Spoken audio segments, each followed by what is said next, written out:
Olá, estamos aqui mais uma vez com o nosso Lawcast, uma iniciativa da nossa EBRAD, Escola Brasileira de Direito, em parceria com o Portal UAI e os nossos queridos diários associados, não é? A Escola Brasileira de Direito, que é uma iniciativa que congrega todas as faculdades e universidades que têm curso jurídico da Ânima Educação. E hoje estamos recebendo aqui uma autoridade em Direito do Trabalho, um grande jurista, o nosso supervisor do curso de pós-graduação em Direito do Trabalho, o nosso querido professor Gáudio Ribeiro. Professor Gáudio, que alegria tê-lo aqui conosco.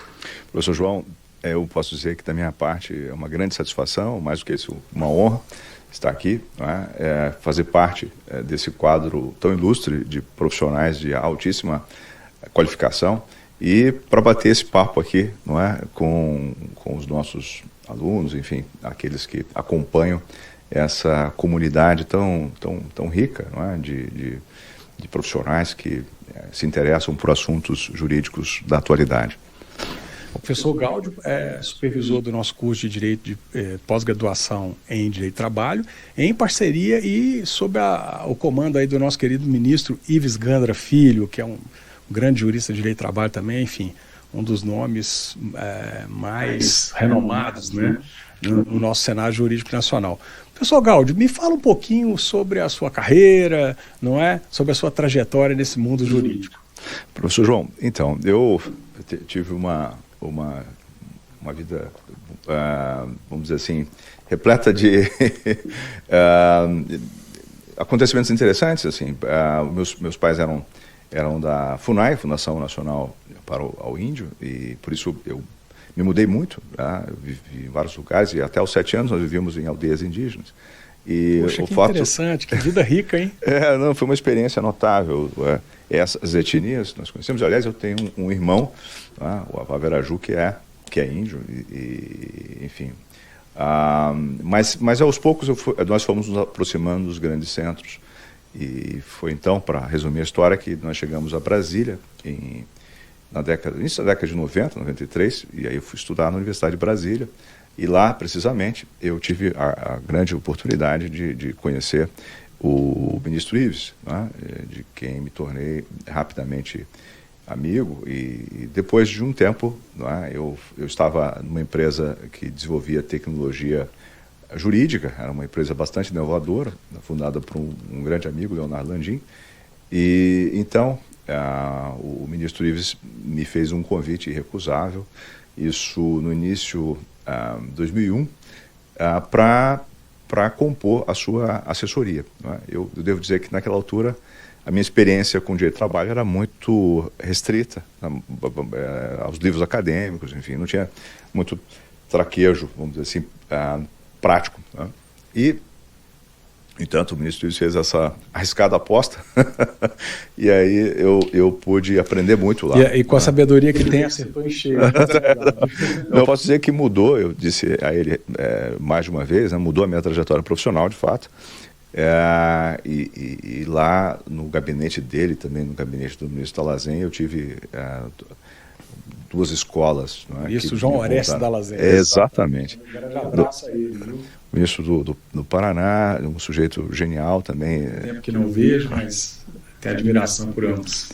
Sim, e estive com ele cerca de 5 anos. Depois, com o ministro Ives, mais aproximadamente 10 anos. E então eu conduzia uma atividade docente muito intensa, em paralelo à assessoria. E foi a partir dessa atividade que eu, então, vi uma possibilidade interessante de atuar como advogado, algo que, aliás, eu não imaginava num primeiro momento.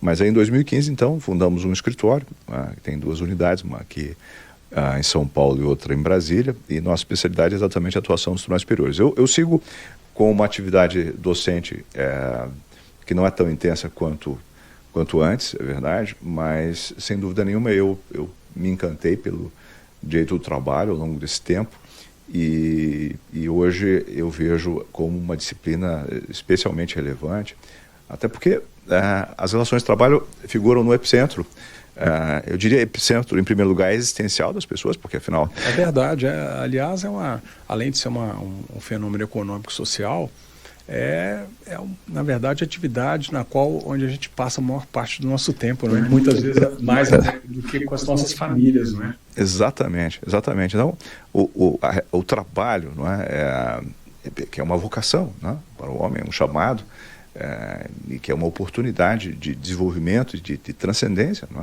é? O trabalho é, sem dúvida nenhuma, algo que nós temos que valorizar. Infelizmente, na nossa cultura, por vezes, o trabalho é visto quase que como um castigo, não é?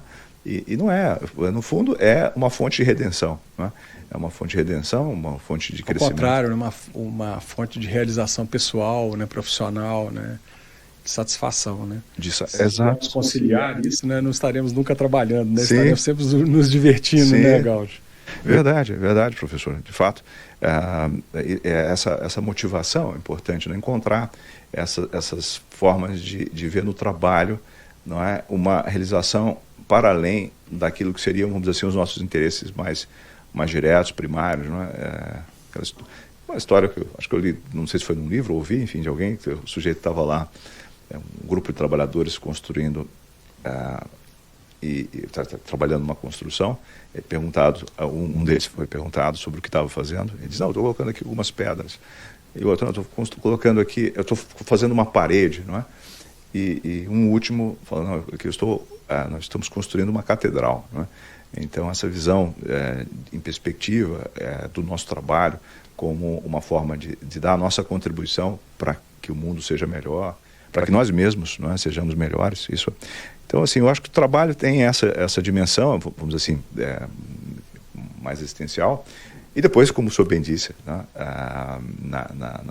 ocupa uma centralidade, né, no âmbito das relações sociais e é fundamental, né? Nós vemos que, aliás, é um dos lemas da OIT, né, essa ideia de que o equilíbrio nessas relações, né, a justiça aí, é a fonte de paz, né? Então, se nós queremos buscar a paz, temos que semear a justiça e, sobretudo, nesse âmbito, né?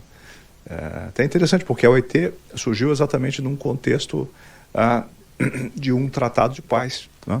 O Tratado de Versalhes, e com essa perspectiva de dar um contributo para manter uma relação harmoniosa entre as nações a partir de um equilíbrio interno nas relações de trabalho, né?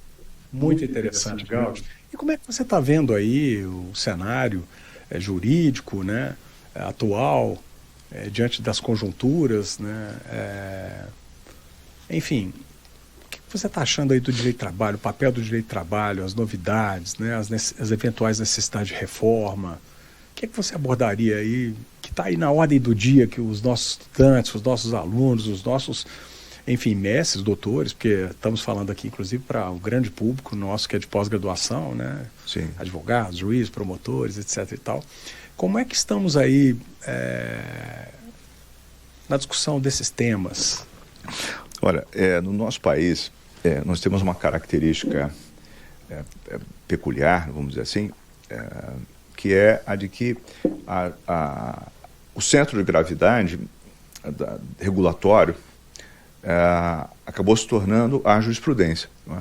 A CLT, como nós sabemos, é uma consolidação que surge em 1943, um gesto grandiloquente de Getúlio Vargas, no dia 1º de maio, em direção aos trabalhadores, com o objetivo de entregar, vamos dizer assim, uma carta de direitos. Na época, inclusive, ele não tinha muita noção do que isso representava, né? E ontem, eu estava com o meu Spazianotto, ele comentava a respeito disso, os lançamentos no diário do Getúlio Vargas daquele dia, né? Olha só. 1º de maio. Ele Existem esses anais, né? Sim, mas assim, foi assim, emblemático do modo como isso foi visto naquela época, né? Sem um sentido de importância histórica. Pelo próprio protagonista, né? Certo. Ele lançou lá, 1º de maio, isso é a entrada do diário dele, 1º de maio, acompanhar desfile dos trabalhadores, o quê? Acompanhei, não é? Tal. Apresentei, promulguei lá o decreto porque a CLT é fruto de um decreto-lei, né? da consolidação dos trabalhadores. Aí depois já um terceiro lançamento. Encontrei o general Pinto mais tarde, não sei o quê. Foi como um fato corriqueiro. Do dia a dia do presidente Getúlio. E a CLT, atualmente, pode ser vista como o terceiro texto mais antigo do mundo. Né? Um dos mais antigos, aliás, o mais antigo, é uma espécie de lei do trabalho do Paquistão, que é de 1939. Então, e o que aconteceu de lá para cá? Né? Diante da inércia do legislador, acabou, naturalmente, né? Não há vazio de poder, então os tribunais trabalhistas, e em especial nos últimos anos o Tribunal Superior do Trabalho, acabaram assumindo esse protagonismo regulatório. E aí, professor João, esse é um desafio para nós operadores do direito, professores, que é o de lançar os olhos na evolução jurisprudencial. É verdade que nós tivemos mais recentemente uma reforma que para alguns foi tímida, para outros foi muito abrangente. Eu considero um avanço muito importante, não é? Mas, como você bem disse, né? Há controvérsias e há discussões acaloradas, né? Mas muitas vezes a discussão fica numa, vamos dizer assim, uma fase mais superficial, não é? Eu sou contra, eu sou a favor da reforma, enquanto a gente deveria abordar os temas e enfrentar as questões que estão sendo suscitadas, né? Seja para ser a favor de eventual redação de algum artigo ou outra, né?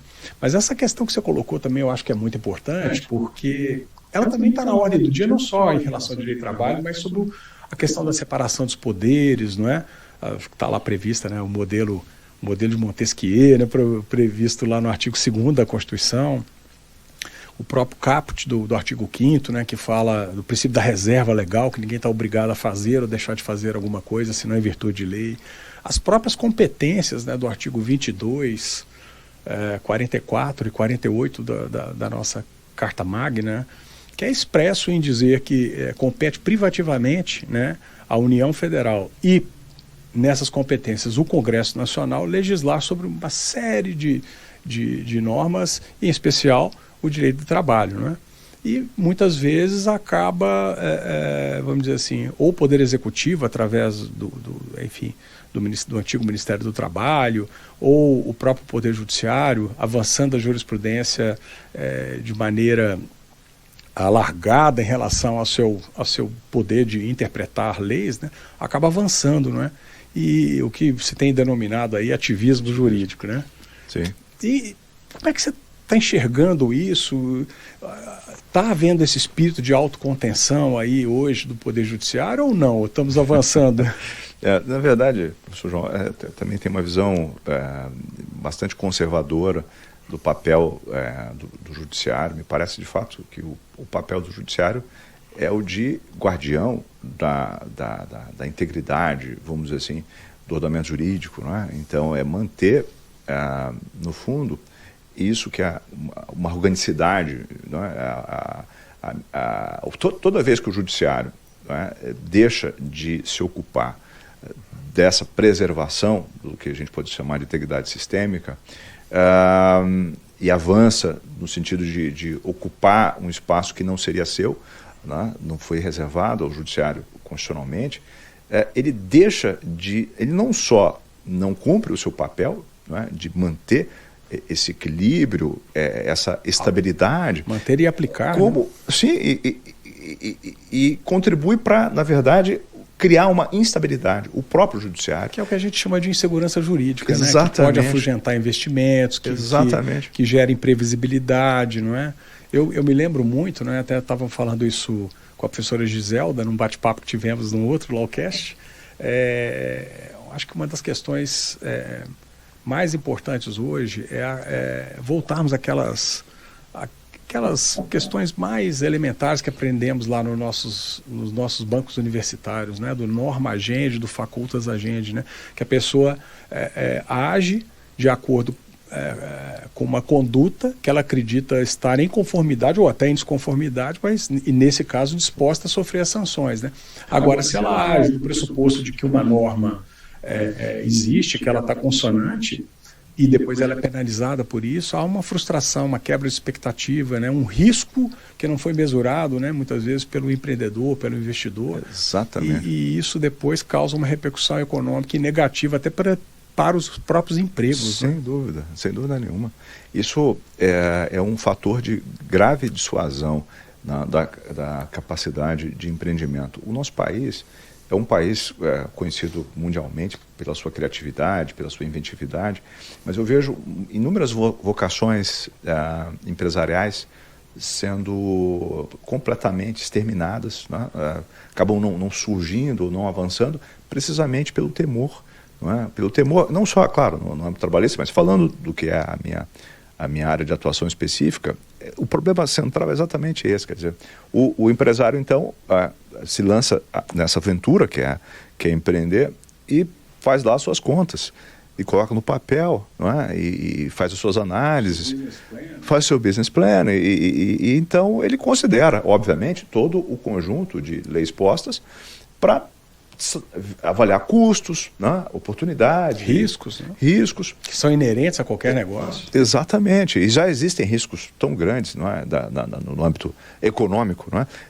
E trazer o risco jurídico para essa equação é efetivamente algo absolutamente intolerável, não é? Não se poderia admitir. Infelizmente, nós acabamos naturalizando algo que deveria ser completamente afastado, não é, da nossa realidade. Não é à toa que nós temos hoje, na Justiça do Trabalho, um ingresso de quase 3 milhões de novas ações por ano. Não é? Mas e aí o que acontece? O professor João poderia dar aqui inúmeros exemplos de situações nas quais o empresário é colhido de surpresa. Não é? Por exemplo, vou dar alguns exemplos pontuais. Então, no caso mais recente em que nós atuamos, shopping center. Não é? Então lá, claro, né, você imagina, não, o shopping center já tem uma grande capacidade de investimento, mas ele também faz um planejamento. E ele é, em algum momento, surpreendido com uma obrigação que não se pode depender da legislação. Não, tem que instalar uma creche para todas as empregadas dos lojistas, das pessoas que estão ali com as suas lojas instaladas. Quer dizer, essa é uma obrigação que não pode ser dependida da lei. Então, a partir de princípios abstratos, isso é uma preocupação que o ministro Ives sempre teve, não é? Criam-se obrigações concretas.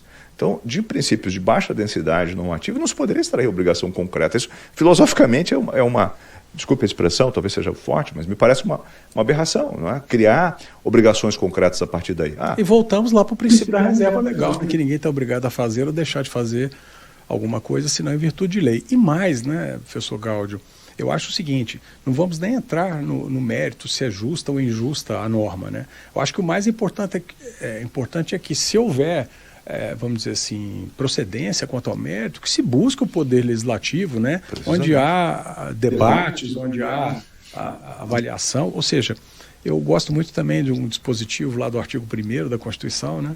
Que fala que todo poder emana do povo, né? E será exercido por meio de seus representantes, ou até de forma direta lá nas formas que a própria Constituição prevê. Então, assim, eu acho que é um perigo muito grande o judiciário que não foi eleito, que não foi escolhido para exercer essa competência legal, não é? A competência da Justiça do Trabalho está muito bem clara lá no artigo 114, né, da Constituição Federal, e analisando aquele dispositivo constitucional não se vê essa atribuição, não é? Havia, inclusive, aquela atribuição normativa dos dissídios coletivos, né, que é a chamada sentença normativa, mas hoje, inclusive, até esse campo mesmo ficou bem restrito. O TST, nesse aspecto, louvemos aqui a iniciativa do TST, tem sido bem mais restritivo, inclusive instando as partes ao comum acordo, né? Como é que você está vendo isso? Então, esse é também um outro exemplo interessante, né? Veja-se que, de fato, surgiu essa exigência com a emenda 45 do comum acordo, né, como condição para que haja a instauração dos dissídios coletivos.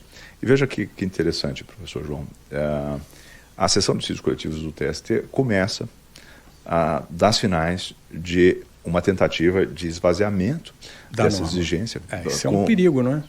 Agora começaram com algumas exceções, não, se é direito de greve, não exige como um acordo. Né? Não, e agora dizer assim, olha, se a empresa não apresentou uma objeção fundamentada, não é, simplesmente uma recusa pura e sem qualquer fundamento. Mas ainda estamos com a maioria preservando o público. Então, isso é um ponto muito interessante.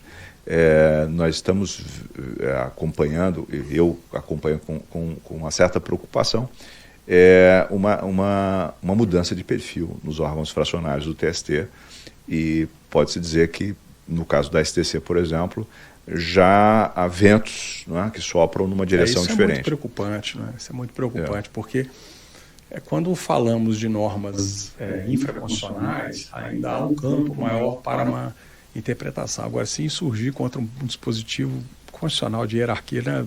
Lembrando aí da nossa pirâmide de Kelsen, né? Uma norma de hierarquia máxima, é muito preocupante, não é? Conferir uma interpretação que acaba destoando do que é o sentido mais literal do texto.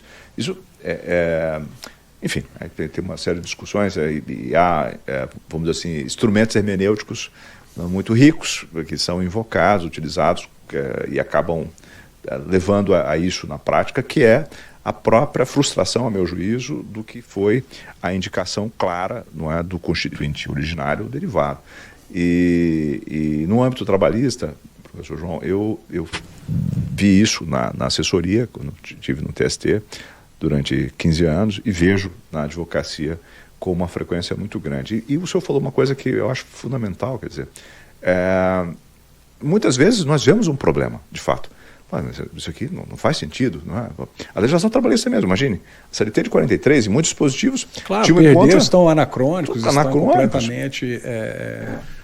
enfim, desatualizados e com necessidade de reforma, Sim. mas que há de ser feita através do poder próprio, que é o poder legislativo. Não se discute aqui, não é, pessoal, a possibilidade do poder judiciário, na lacuna da lei, né, ele interpretar, aplicar os princípios gerais. Agora, não se pode revogar a lei ou alterar o dispositivo legal ou constitucional a pretexto de interpretá-lo, não é? Isso que me parece um tanto quanto claro, não é? Sim, exatamente. Isso ocorre, me parece, em todos os níveis, né? Tanto na interpretação da legislação infraconstitucional e das mais diferentes regras aí, mas também, certamente mais preocupante, com os próprios dispositivos constitucionais, né? que, por exemplo, delimitam o próprio alcance da competência material do Justiça do Trabalho, né? E por vezes se adotam interpretações mais elásticas, não é? E isso, de fato, é uma fonte de perturbação na atmosfera, que já é uma atmosfera difícil, delicada, né? Dos negócios e da economia de um país em emergência, um país em desenvolvimento como o nosso. Então, e aqueles que eu acompanho de muito perto mesmo, nós temos alguns clientes que são empresas de maior porte multinacionais e para as quais é muito difícil explicar como uma determinada decisão foi tomada, não é? Então, você tem, inclusive, uma atuação relevante em Portugal, não é isso? Sim. De onde você passa parte do seu tempo, não é? Como é que é visto isso lá pelo estrangeiro, não é? Eu tenho ido muito a Coimbra, a gente tem uma parceria muito grande aí com a Universidade de Coimbra, realizamos anualmente o nosso seminário de verão, juntamente com o IPEJA. Um abraço ao professor Rubinho, presidente do IPEJA. Enfim, eu sou não raro abordado, né, no exterior com indagações e até preocupações em relação a esse cenário de insegurança jurídica, de instabilidade que causa uma certa apreensão do investidor e até uma fuga. Esse último ano, inclusive, foi de 2022, mesmo pós-pandemia, nós temos um recorde de investimentos, né, estrangeiros no Brasil. Salvo engano, foi o dobro, inclusive, do que ocorreu no ano passado. Mas se voltarmos com essa possibilidade de incertezas, né, e o que mais preocupa também, Galvão, é o seguinte, né, a se atribuir ao juiz esse poder, essa possibilidade, cada qual terá a norma ideal, né, conforme a sua formação humanística, sua área de atuação, né, a sua convicção política, ideológica, né, o seu pensamento, que são liberdades que, pelo artigo 5º, todos têm direito, né, mas que não podem gerar a possibilidade de cada qual criar a lei a seu modo, né? Para aquele caso concreto, porque senão voltamos àquele cenário de instabilidade, né? Exatamente. Quando eu começo a falar um pouco sobre essas questões, né, envolvendo o modo como o judiciário do nosso país se comporta, sobretudo no âmbito das relações de trabalho, eu vejo, em primeiro lugar, uma certa perplexidade, né, às vezes até uma certa incredulidade, mas em alguns casos isso se torna algo objeto de um certo fascínio, não é? Parece que estão vendo ali uma ave rara, né? Quando eu começo a falar, por exemplo, de decisões que foram proferidas em casos mais emblemáticos, envolvendo questões que não frequentam os tribunais europeus, né? Eles realmente pedem até para contar mais detalhes. É um direito bem protetivo, não é? O direito europeu, bem-estar social, então já é um... Sem dúvida. Vamos dizer assim, um cenário jurídico de proteção em relação a outros países, como o próprio Estados Unidos, né, os tigres asiáticos, né, já tem um cenário de maior desregulamentação, né? Exato. Não, a Europa vive um momento também de crise, não é? Por vários motivos que nós conhecemos, mas sem dúvida se caracteriza por uma legislação trabalhista que pode ser qualificada como protetiva. Aí talvez esteja a grande diferença, né? A legislação europeia avançou em muitos pontos, o Código de Portugal é um exemplo interessante disso, mas foi fruto de um processo democrático de construção de normas jurídicas, né, no foro adequado, não é? Então, nós não vemos, certamente não com a frequência que vemos aqui, atitudes que podem ser qualificadas efetivamente como ativistas. Né? E isso talvez hoje, quantas pessoas não têm falado de ativismo nas mais diferentes esferas, né? A meu juízo, talvez o problema mais grave a ser enfrentado, né, para que nós possamos ganhar maturidade institucional e possamos nos tornar um país mais confiável, mais estável, certamente diminuir essas fontes de ativismo que estão presentes aí em todos os tribunais, infelizmente, e com certa ênfase nos tribunais superiores. Essa postura, de fato, é uma postura que põe em risco, põe em xeque todo o processo democrático, porque quando o juiz se avora na condição de legislador positivo, não meramente negativo, ele provoca uma ingerência, ele interfere num equilíbrio instável que existe nas democracias e que não é absolutamente desejável, pelo contrário. Então, eu realmente vejo com preocupação, e toda vez que eu compartilho isso lá fora, eu também percebo que as pessoas notam, né, e sempre ponderam, né, no sentido, se eu tivesse maior segurança, a gente poderia, né, investir mais, poderíamos ter um ambiente de negócios mais favorável e que é atrativo para todos, inclusive viabiliza um maior número de empregos, né, de renda, que é uma coisa que havendo mais trabalho, não é? Sim. Havendo mais demanda, mais trabalho, mais renda, não é? O Gaudi, inclusive, estamos aqui numa época de eleições, né, enfim, planos de governo, alguns considerando, inclusive, em rever a reforma trabalhista. Como é que você tem visto esses aspectos? Porque eu acho, de certa forma, um pouco, como eu dizia antes, ali um pouco maniqueísta, sou contra ou a favor da reforma, ao invés de se discutir eventualmente o mérito, né, de alteração tal ou qual, e eventualmente se corrigir rotas, né, ou avançando, ou até, enfim, recuando, conforme o caso. Mas, por exemplo, estamos numa era de inteligência artificial, né, de tecnologia, de big data, big science, analíticas, não é?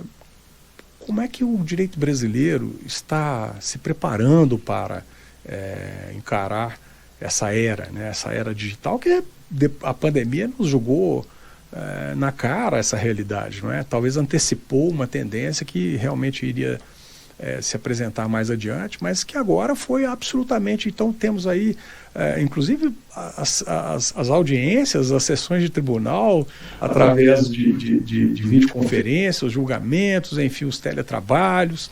e ao contrário do que se pregava, muitos juízes, advogados, promotores até gostaram bastante, né, dessa inovação. Muitos alegam que houve um incremento na produtividade, mas, claro, traz também consequências e malefícios, né? Como é que você está encarando, eu sei que você é estudioso dessa matéria, como é que você está encarando essa discussão? Bom, vamos lá. Em primeiro lugar, assim, em relação às eventuais mudanças, né, decorrentes do processo eleitoral, de fato, nós temos aí algumas possibilidades de haver alterações não só na legislação, até porque, enfim, aí é certamente um processo mais complexo, mas na própria jurisprudência, que ocupa, como dizia, uma certa centralidade, não é?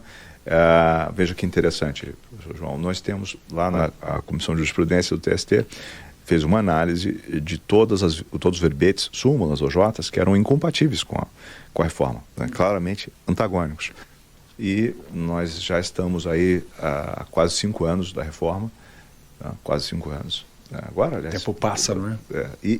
Entretanto, esses verbetes não foram cancelados, modificados, né? Então, estima-se que talvez isso possa ser feito ou não, enfim, depende de como as coisas evoluam, mas é um exemplo emblemático da maneira como se tornou difícil, não é, manter um certo equilíbrio e serenidade nas discussões a respeito, por exemplo, da reforma, que foi abrangente e, como o senhor bem disse, deveria ser tratada de uma maneira mais detida, não é? Considerando isso é um as perigo, matérias né? Imagine, específicas. por exemplo, o caso da súmula 331, não é? Que foi aplicada de forma indiscriminada por décadas. Veio, depois de longa data, o Supremo Tribunal Federal e reconheceu, aqui loas ao nosso Supremo Tribunal Federal nesse aspecto, que se tratava de uma obrigação sem fonte legal, não é?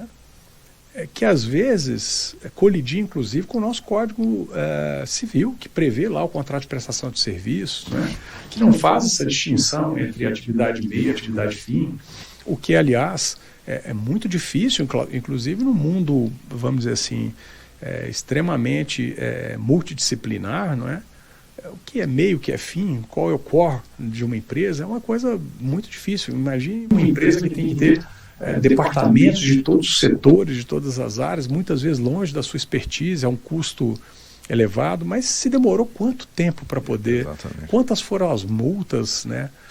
Os TACs, os processos de... Ações civis públicas, a ação de multas. E, por conseguinte, essa instabilidade jurídica, essa insegurança, não é, que causou. O Supremo, de fato, nesse caso, atuou como uma barreira de contenção importante e nós daí tivemos uma evolução notável, né? Houve uma certa resistência por parte de alguns órgãos do TST em aplicar de maneira mais plena essas diretrizes que foram fixadas em precedentes de natureza vinculante, mas hoje se pode dizer que, em grande medida, esse assunto está razoavelmente pacificado e depois sabemos todos que a legislação sanou esse vazio, não é? Tornando mais explícita, sobretudo, a possibilidade da terceirização da atividade finalística. E nesse aspecto também há que se louvar o Congresso, que não deixou a lacuna e regulamentou a situação. E a questão foi equacionada no foro competente, não é? Me parece isso, o processo democrático supõe essa construção de consenso. Não é à toa que enfim, é o modelo que deveria ser considerado, não é? Mas o modo como o Tribunal Superior do Trabalho, não é, para me concentrar nesse aspecto, acabou por assumindo esse papel regulador, no caso das 331, me parece patente, porque definiu requisitos de validade, não é, para um contrato. Presunção. Exatamente. Então, enfim, daí surgiram N questões. E hoje nós temos um ponto ainda em relação à terceirização, que é uma questão em aberto, vamos dizer assim, conceitual, que é essa ideia da idoneidade financeira. Então, veja, professor João, que interessante esse assunto aí para ficar com esse exemplo, né? Já há algum tempo, a própria jurisprudência falava em idoneidade financeira. Antes, a 331 falava de apenas subordinação, pessoalidade e atividade finalística. Aí, depois, a jurisprudência começa a falar, no caso de dono de obra, outros assuntos, enfim, falar de idoneidade financeira como uma condição já de validade. Então, imagina, o senhor tem uma empresa e contrata uma outra para, enfim, oferecer mão de obra terceirizada, pelo motivo que for. E então, de acordo com a interpretação que vem se afirmando, o senhor seria obrigado a fazer uma avaliação da idoneidade financeira. Bom, aí o senhor consulta lá os advogados, ou quem for, o senhor faz uma avaliação. Bom, mas como é que eu vou avaliar a idoneidade financeira? Bom, a lei estabelece alguns requisitos formais. Bom, então tem que ver o capital social, se a proporcionalidade, nosso número de trabalhadores e tal. É isso que a lei diz. Mas como a jurisprudência vem avançando nesse aspecto? Não, isso não é suficiente. O senhor precisa fazer uma espécie de due diligence. Para falar agora, porque o mundo nosso é jurídico, você pegava muitas expressões latinas, mas que, aliás, traziam um conteúdo em si riquíssimo, não é? Muitas vezes eu estava falando isso também com a professora Giselda, que é latinista, e que é lá de Portugal, né? Claro que ela nasceu no Brasil, mas a família tem origem lá em pé na cova, pertinho de uma água com e os institutos jurídicos muitas vezes são definidos muito bem, né, no direito romano e no latim com uma curta expressão. Mas agora nós importamos esses anglicismos, né? Então a auditoria agora se chama due diligence. O parecer é legal opinion, né? Então, a gente acaba incorporando isso. Então a gente tem que viver esses dois mundos, né? É verdade. Mas eu confesso que eu sou mais simpático ao latim, de maneira geral. Eu também. Isso aí também é emblemático de um processo de mudança nessa centralidade da jurisprudência. Agora, como fazer uma due diligence se eu não tenho um negócio jurídico? Ao contrário, porque aí vão dizer que eu estou fazendo ingerência. Né, É uma situação dificílima. Não, imagina só. E aí, bom, vamos imaginar que o senhor faça no início. Deixa eu ver essa empresa aqui. Essa situação pode se alterar. Tem processos aqui e tal. Então, ok, mas no mês seguinte, ela, enfim, tem lá uma ação civil pública, uma ação coletiva que... Então é preciso manter uma supervisão perene, não é? E completamente inconcebível nesse contexto, não é? Porque aí tudo bem, vai ver o quê? São as dívidas trabalhistas, e aí eu vou obrigações o contrato, tributárias.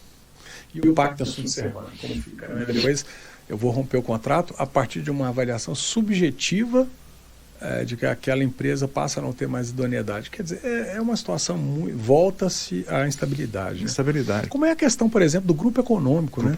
O artigo 2º e 3º passaram a conceituar muito bem ali o que é o empregado, o que é o empregador, né? O chamado grupo econômico, para fins de responsabilização. E se procurou, inclusive, afastar aquelas hipóteses em que, apenas por haver mera coincidência de sócio ou da pessoa ter atuado aqui ou ali, aquilo não cria por si, né, a figura do grupo econômico. Mas me parece que volta a tentativa de tentar, enfim, assambarcar toda e qualquer pessoa que porventura tenha tido qualquer tipo de relacionamento, né, para caracterizá-la como grupo econômico, né? Exato, aí que é algo que eu tenho visto, enfim, de maneira generalizada em outros âmbitos, que é a tentativa de oferecer uma solução a um problema real. Nós temos um problema real aqui de ineficiência na execução, trabalho. Isso é muito difícil executar e não há dúvida. Mas a resposta que se tem procurado dar, não é absolutamente inadequada. Então, o que nós percebemos com muita frequência no primeiro grau? A preocupação legítima dos juízes, que são muito, aliás, comprometidos, não é? Juízes de grande qualidade técnica, mas que por vezes... E que tem muita razão, muitas vezes. Sim. Né? Porque há realmente o mau empregador, há realmente o caloteiro, há realmente aquele que descumpre, que afronta as leis, não é? Mas, assim, o que mais me preocupa é punir os justos pelos pecadores, né? E com isso sufocar um ambiente de negócios e os próprios empregos. O que mais me preocupa é o emprego e a renda.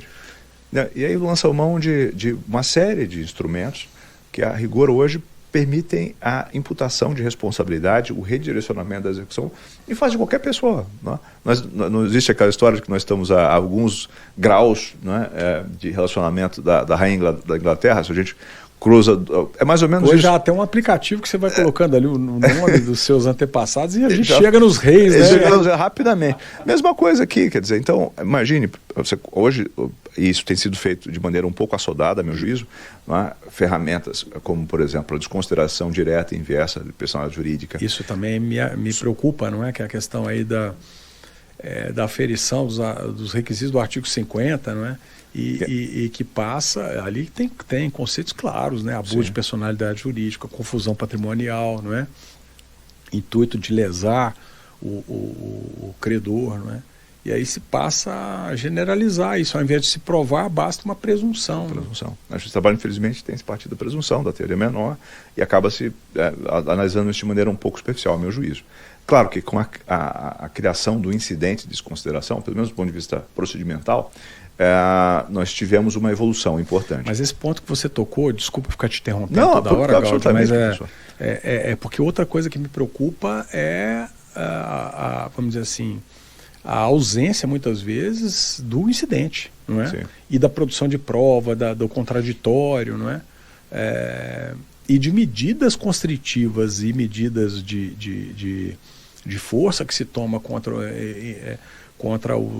enfim, aquele que se pretende responsabilizar em sede cautelar, antes de qualquer prova, vai lá, bloqueia bens, né? É uma situação complicada. Muito complicada. Ou aquela outra prática de se atirar na petição inicial a esmo, se colocar todo mundo, né? Bastaria, inclusive, pedir uma certidão na junta comercial de todas as empresas de uma certa cidade ou de uma certa região, né? E falar, olha, todo mundo aqui é responsável. Sim, exatamente. E cada um que se prove que não é. Né? Não, você imagine usar desconsideração direta e inversa, grupo econômico e sucessão, tá? Com essas três ferramentas, hoje, eu posso dizer que nós temos uma teia aí quase infindável, né, que permite trazer para a execução praticamente qualquer empresa. Porque há interações, evidentemente, entre as empresas hoje em dia. Interações são naturais, interações do ponto de vista até de cliente. Então, a gente interage e adquire bens e produtos, né, de várias empresas. Né? E aqui, assim, as situações mais surreais nós já vivemos claro, nesses casos, imagine, o sujeito está lá, vai fazer uma compra num shopping, alguma coisa, e de repente tem a informação de que a sua conta está bloqueada. Né? Esses dias, veja que coincidência curiosa, nós fomos procurados por um sujeito que era juiz do trabalho, porque um dos seus familiares sofreu uma constrição. Enfim, e foi exatamente essa situação de envolver desconsideração, sucessão. E depois que nós fizemos a análise, isso teve que ser feito muito rapidamente, porque, enfim, estava ali, né, as contas estavam bloqueadas. Mas me chamou a atenção o fato de que ele próprio pareceu, né, genuinamente perplexo com o que tem sido, né, muitas vezes utilizado por boa parte dos juízes, não é? Com boas intenções, sem dúvida nenhuma, mas isso tem se tornado algo que é uma fonte de preocupação grande, com sacrifício de garantias fundamentais, sobretudo garantias processuais. E às vezes essa banalização do Instituto acaba por prejudicá-lo, não é? Sim. Sim, exatamente. Acaba por banalizar, não é? Por esvaziar o que seria o sentido próprio, né, desses institutos. Porque a tendência, pelo menos do legislativo, poxa, como é que nós vamos coibir isso para poder gerar uma segurança jurídica? Muitas vezes vão acabar adotando um remédio mais amargo do que deveria, né, para poder tentar conter, né, essa invasão de competência ou essa aplicação equivocada da norma. Né? Professor João, semana passada eu recebi lá no Sul um empresário, praticamente às lágrimas, não é? Ele passou por um processo muito turbulento há uns 20 anos, não é? Uma empresa que ele mantinha com um sócio quebrou. A empresa quebrou, o que imagino muito traumático, né? E ele teve que se mudar da cidade porque ele ficou muito envergonhado com aquilo. E, enfim, teve um processo falimentar regular. E depois de encerrado, pagaram o que seria possível pagar. Houve lá uma decretação, isso foi implícito, né, da extinção das obrigações deles como falidos. E quase 20 anos depois, ele é surpreendido com diversos redirecionamentos de execuções dessas obrigações lá atrás, já em face de uma nova empresa que ele tem. E, imagine, ele saiu, essa empresa fechou, ele se tornou empregado de uma outra empresa e cresceu ali, e a duras penas. Depois teve que convencer novamente o sócio a voltar a empreender, e voltaram numa outra cidade a empreender. E agora está sendo algo... Uma situação pretérita, imagina, já transitado e julgado e tal. 20 anos, isso é 20 anos depois. Então, é claro que eu compreendo a preocupação por resguardar os direitos desses trabalhadores legítimos, não é? E aquilo que o senhor falava antes, e novamente, não é? Não se trata de analisar, aqui nesse caso, a própria justiça do pleito e tudo, mas essa mentalidade de que alguém tem que pagar, não é? Olha, esse trabalhador não pode ficar absolutamente desguarnecido. Que criamos um fundo, não é? Um fundo obrigatório, não sei. Eu acho que existem outras alternativas, né? Criar um seguro, acho que existem outras iniciativas que alcançariam esse objetivo, não é? Sem penalizar muitas vezes aquele que não tem responsabilidade, né? Mas voltando lá àquela nossa conversa sobre a questão da tecnologia, né? Sim. Eu acho que esse tema é muito instigante, o nosso telespectador vai gostar de ouvir. Como é que você tem visto aí essa questão do ambiente de tecnologia, inclusive porque muitos têm sustentado, né, que algumas profissões vão terminar ou vão se modificar a tal ponto de requerer um número menor de mão de obra, não é? Olha, esse é um assunto que eu, de fato, tenho acompanhado com bastante interesse, sobretudo nos últimos 5 anos. Mas desde que eu entrei na Universidade de Brasília, em 1993, eu sempre me interessei por essa área de interseção entre direito e tecnologia. Tanto que eu trabalhei numa empresa, fundamos uma empresa de tecnologia jurídica no final da década de 90. Mas para fazer uma análise desse momento em que nós estamos vivendo, o tema central me parece que é o tema da inteligência artificial, né? E os seus impactos em relação a vários direitos fundamentais, e mais especificamente em relação a esse aspecto aí do emprego e das profissões que podem desaparecer. Uma analogia que eu gosto muito, professor João, que é explorada por vários autores, é a ideia de um terreno com diferentes relevos que está a ser inundado, né? Então, nós vemos a água subir, né? E é claro que ela vai atingir, né, esses pontos de maneira diferente, de acordo com a altura, né, dessas. E aí tem uma imagem, eu até vou tentar lembrar no curso aqui da nossa conversa, o nome específico. O livro em inglês, Life 3.0, né? Vida 3.0. É fácil encontrar na internet. E aí tem lá essa figura, dessa imagem, que mostra as diferentes áreas, né? E o modo como essa água, a inteligência artificial, vai ocupar esses terrenos, né? Uhum. Então, algumas coisas, obviamente, né, a gente já está no horizonte de curto prazo, aliás, agora, né, que são as atividades repetitivas, né, de baixa complexidade cognitiva. Então, isso mesmo no nosso ambiente jurídico. Sim, por isso que a gente está abordando o tema que isso tem preocupado muito aí a comunidade jurídica, né? Será que todos os advogados vão ter espaço, pelo menos nessas atividades preditivas que podem ser, sim, enfim, substituídas por algoritmo, pela inteligência artificial, né? Em países com litigiosidade de massa como o nosso, os robôs já estão ocupando um espaço importante. Inclusive, muitos bancos utilizam robôs para fazer análise para eventual composição. O que mostra que muitas vezes aquela boa intenção da tutela máxima, né, acaba gerando efeito ao contrário, né? Sim, sem dúvida. Olha, análise contratual, né? Nos Estados Unidos isso é já muito comum, já há bastante tempo que se faz por meio de agentes artificialmente inteligentes, sistemas especialistas. Mas essa água vai subindo e o que a gente percebe é que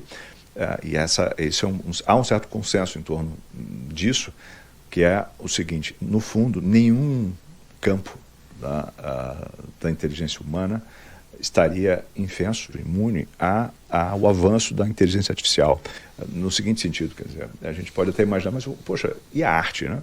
Será que a arte não seria um atributo intrinsecamente humano, essa capacidade de criação, vamos dizer assim, no sentido estrito?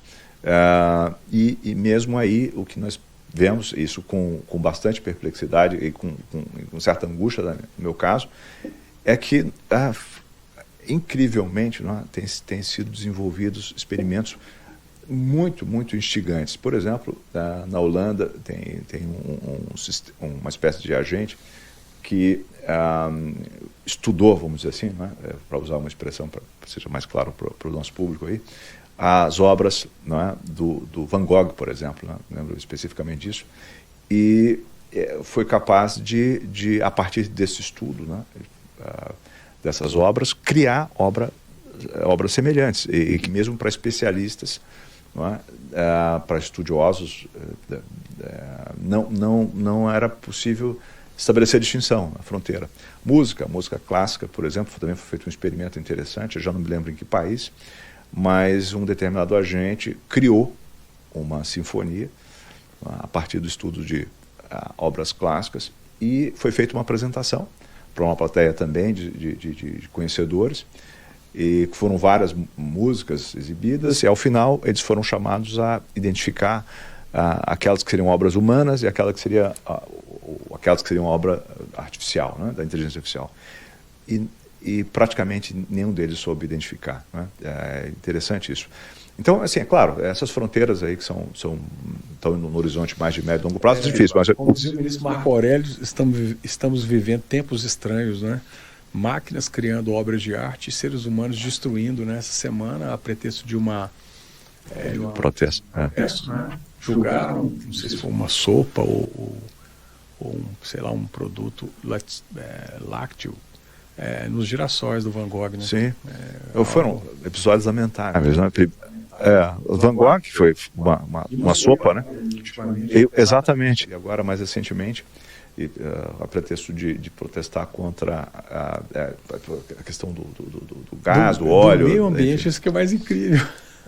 Inacreditável. Ou seja, se destrói o ambiente cultural e artístico a pretexto de preservar o meio ambiente. São tempos de fato estranhos.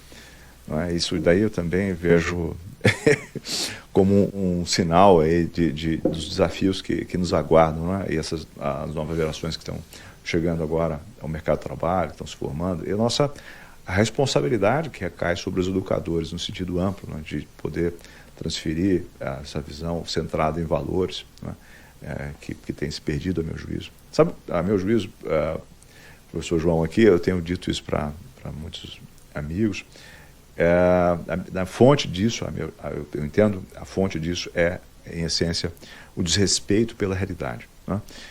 Que se projeta em vários âmbitos e dimensões, né? Quando nós nos recusamos a aceitar uma realidade externa a nós, né? Ou a nossa própria realidade interior, vamos dizer assim, né? Nós não vivemos no plano da realidade. Um dilema interno, né? Conflito interno. Quando nós simplesmente preferimos ignorar ou relativizar essa, que é uma realidade objetiva, né? Traduz um desrespeito à própria... Que sempre se impõe, queiramos ou não. Queiramos, né? Ou não, né? Isso representa também um desrespeito pela verdade, né? E aí isso leva a uma série de outras perturbações, e mesmo de fundo existencial, né? Quando nós não nos reconhecemos como pessoas, ou não reconhecemos no outro uma pessoa. Eu acho que é o pior, né? É um mundo de intolerância, de pensamento único, enfim, cerceio ou contraditório, né? Eu digo o seguinte, que o principal papel da universidade é o debate, né? É a discussão, claro, sempre respeitosa, sadia, civilizada, né? E isso tem se perdido muito, né? Eu brinco que a ciência, a própria sociedade evoluiu a partir da discussão, do debate de ideias, né? Aliás, falei isso também com a professora Gisela, me lembrando aqui no nosso debate, né? Edison ou Tesla? Newton ou Einstein? Savigny ou Ehring? Clovis ou Rui? Né? E por aí vai, poderíamos ficar aqui o dia inteiro, não é? Dizendo acerca de discussões e de debates que muitas vezes foram até acalorados, como o do nosso próprio Código Civil, mas que contribuíram enormemente para o progresso, contribuíram para a evolução, né? Aliás, aquela máxima, né, da discussão nasce a luz, não é? Enfim. e da preservação das liberdades, né, que estão lá todas consagradas na Constituição Federal, a liberdade de pensamento, a liberdade de convicção política, ideológica, a liberdade religiosa, né, e parece que, de repente, esses conceitos que nos pareciam tão sólidos, né, começam a ser relativizados, né? De fato, essa relativização é uma fonte inegável, a meu juízo, de graves problemas que nós estamos vivendo, né? E também me parece que decorre um pouco da falta de humildade, não é? As pessoas às vezes não reconhecerem que primeiro, não é? Nós não temos condições de avaliar todos os elementos, às vezes não temos todos os elementos, e essa postura de respeito, né, nos debates de mais alto nível, né, é fundamental. Eu me lembro, exatamente, foi o ministro Ives uma vez, nós tínhamos uma roda em Brasília, a roda de filosofia, né, durante muitos anos nós nos encontrávamos praticamente todas as sextas-feiras para discutir temas filosóficos, né, e no primeiro momento nós fomos percorrendo em linha cronológica os filósofos clássicos todos, enfim, pré-socráticos, até os mais contemporâneos, e era muito rico. E eu me lembro uma vez, numa dessas discussões, que o ministro Ives nos falava um pouco dessa metodologia medieval, né, dos debates acadêmicos, que era conhecida como disputácio, em que a pessoa se obrigava fundamentalmente no debate a, primeiro, reproduzir o que o outro havia dito. Então, um sujeito vai e defende a tese. Então, professor João, o senhor disse isso. Aí o senhor responde, não, sim, exatamente, foi o que eu disse. Então, primeiro, valida, foi exatamente o que o senhor falou, pronto, perfeito. Aí a pessoa, então, apresenta as suas eventuais objeções e assim o debate se segue. Hoje, nós, infelizmente, temos perdido um pouco dessa serenidade, não é, nas discussões, até porque há uma certa fissura e uma fragmentação. E uma exaustão. As pessoas acabam se separando, né, e não vendo os aspectos comuns e deixando de ouvir mesmo o outro, né? E com isso as redes sociais, a inteligência artificial, como também sabemos, isso pode ser um efeito da tecnologia, porque essa linguagem muito cifrada, não é, de mensagens, postagens, né, ela não é capaz de traduzir muitas vezes a complexidade de sentimentos, não é, de pensamentos. Então são mensagens muito curtas, né, e que o sentimento da pessoa que está enviando, às vezes não é aquele que recebe, escuta de outra forma e aquilo vai escalando, né? Sim. E, ao mesmo tempo, as redes sociais acabam alimentando, amplificando essas divergências, porque acabam expondo as pessoas a notícias, informações que reforçam as suas convicções iniciais, não é? Então, a pessoa perde essa capacidade de escutar, ouvir outras vozes, não é? Tem aquele documentário que muitos assistiram, né, do Dilema das Redes, que mostra muito bem essa maneira como a inteligência artificial, no caso das redes sociais, acaba produzindo essa dissonância cognitiva, não é? O reforço de convicções iniciais. Isso é um problema importante, me parece. Eu tento, me obrigo um pouco a me expor a correntes de pensamento, visões que são bastante diferentes das minhas, precisamente para tentar preservar um pouco disso e não ser capturado por essas... A fragilidade atual, pensamento nosso. E longe daqui de nós, eu tenho certeza, né, Gáudio, de ver só problemas nas redes, né? Eu acho que elas tiveram um papel civilizatório incrível, porque deram voz às pessoas que não dependem mais, muitas vezes, para se manifestar, de um representante no Congresso Nacional ou de um órgão de imprensa para dizer o que um segmento tal ou qual da sociedade pensa. Elas puderam se manifestar, se comunicar.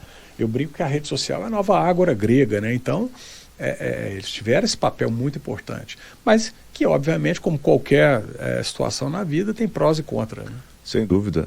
E aqui nós tivemos também a ruptura do monopólio, né, dos núcleos de disseminação de informações e conhecimento, né, o trânsito mais direto de uma série de notícias que antes eram reservadas aos meios tradicionais de comunicação, né? Nós estamos vivendo, de fato, uma ruptura importante. E me parece que justamente esse choque, não é, entre essas novas tecnologias e aquele monopólio que era detido, né, pelos órgãos de de mídia, de imprensa e também dos representantes do povo, né, que também se arvoravam na condição de dizer eles, né, o que a população entendia ou acreditava, né? Então acho que eu tenho até um artigo escrito a respeito disso, né, e me parece que é uma tentativa em vão, né, de querer, por exemplo, controlar um fenômeno da natureza, como um furacão, um tufão, um tsunami. Então, eu acho que é uma tentativa vã, só vai causar mais desgaste e turbulência, né?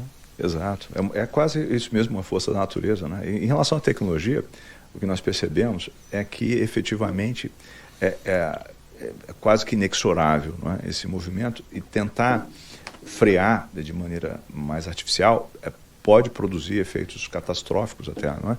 Me parece que, professor, em muitos casos, eu tendo a ver dessa forma, o que nós temos que fazer é abraçar como premissas esses avanços, né? Olha, ok, vamos avançar. Claro, procurando preservar, por exemplo, a questão da proteção contra a automação. O que significa isso? Quer dizer, nós temos que ver o trabalhador como alguém que precisa ser reposicionado, eventualmente.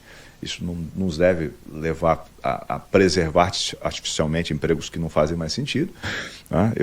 Eu fiquei absolutamente abismado em Brasília, sei lá, há uns 2 ou 3 anos, quando eu fui a um determinado tribunal, e lá estava um ascensorista apertando os botões do elevador. Perfeito. Quer dizer, isso é completamente inconcebível. Nós temos que procurar reposicionar essa pessoa. Daí a importância da educação. Sim, exatamente. Porque esse novo mundo do trabalho, ele vai exigir competências e habilidades, não é? Treinamentos e capacitação em um nível muito superior, né, àquele hoje existente ainda, né? Estamos já avançando bastante, mas o que aconteceu, inclusive, na Revolução Industrial, né? As pessoas tiveram que mudar a sua formação, o seu nível de conhecimento, as suas habilidades, as suas capacidades, para ocupar essas novas funções, né? E obviamente, deixar que essas atividades que eram mais braçais, preditivas, repetitivas, fossem executadas e monótonas por conseguinte, né, e muitas vezes penosas, insalubres ou perigosas, passassem a ser realizadas realmente por essas máquinas, tecnologias, enfim. Não é isso? Exatamente, exatamente. E nessa dimensão que a gente está falando das redes, essas formas de comunicação novas, não é? Parece que um dos desafios da imprensa é lutar contra a sua própria relevância nesse aspecto, não é? Ou seja, se reposicionar para conviver, não é? com a maneira como hoje as pessoas encaminham, não é? As suas informações, tentando dar sua contribuição para garantir maior fiabilidade, não é? desses dados e tudo que circula nas redes, não é? Serem, vamos dizer assim, curadores, não é? Procurarem ser curadores da verdade. Levar um bom conteúdo, né? Levar um bom conteúdo. Que seja atrativo, interessante, né? E que permita as pessoas se posicionar de forma livre a respeito do assunto, não é? Exatamente, isso é fundamental. Meu caro Gáudio, o papo está uma delícia, não é? Eu ficaria aqui o dia inteiro contigo conversando sobre temas tão instigantes, mas eu sei que você tem um compromisso, né, inadiável e por conseguinte, a contragosto, mas já fica aqui um gostinho de quero mais, né? Já fica o convite para uma próxima, quem sabe já com a presença também do ministro Ives, né, Gandra Filho. Mas eu queria agradecer imensamente a sua presença aqui no nosso Lawcast, né? A sua atuação brilhante aí como supervisor do nosso curso de pós-graduação em Direito e Trabalho. E, enfim, deixar uma palavra de agradecimento e abrir aqui a oportunidade para que você possa fazer as suas considerações finais. Muito bem. Professor João, olha, para mim foi também um prazer enorme poder fazer essa interação de altíssima qualidade, ouvindo suas sempre muito pertinentes e serenas considerações. Não é? Para mim sem dúvida nenhuma, um privilégio. Não é? E estar aqui compondo também esse quadro, né, nessa atribuição também desafiadora de levar o conhecimento de qualidade, não é, para os nossos alunos, para que, de fato, eles tenham aí a oportunidade de se desenvolverem profissionalmente, né, considerando, aí voltando ao assunto que nós falávamos no início, na questão do do trabalho, da relevância do trabalho. Isso nosso objetivo central, sem dúvida nenhuma, é procurar oferecer a esses alunos as ferramentas de que eles necessitam do ponto de vista intelectivo, não é? Para exercer bem a sua profissão, não é? Com responsabilidade, com qualidade técnica, não é? Com uma visão estratégica. E é por isso que eu posso dizer que também estou honrado, e o ministro Ives também, sem dúvida nenhuma, mostra a sua preocupação por fazer com que, de fato, nós possamos dar essa nossa contribuição para que os operadores do direito do trabalho, especialmente, não exclusivamente os advogados, tenham também aí essa capacidade de intervenção nesse universo tão importante das relações de trabalho. Professor João, olha, muito obrigado mesmo. Eu fiquei muito satisfeito de poder ter aqui conversado com o senhor tão serena e tão prazerosa, né? Muito obrigado mesmo. Meu caro Gáudio, a alegria e a honra é toda nossa, não é? E pode dispensar esse senhor aí. Olha, meus caros, muito obrigado. Viu? Meus caros, foi uma honra estar aqui com vocês mais uma vez e esperamos voltar em breve aí com mais um Lawcast com nomes da qualidade e do quilate do professor Gáudio Ribeiro. Um forte abraço a todos, até logo.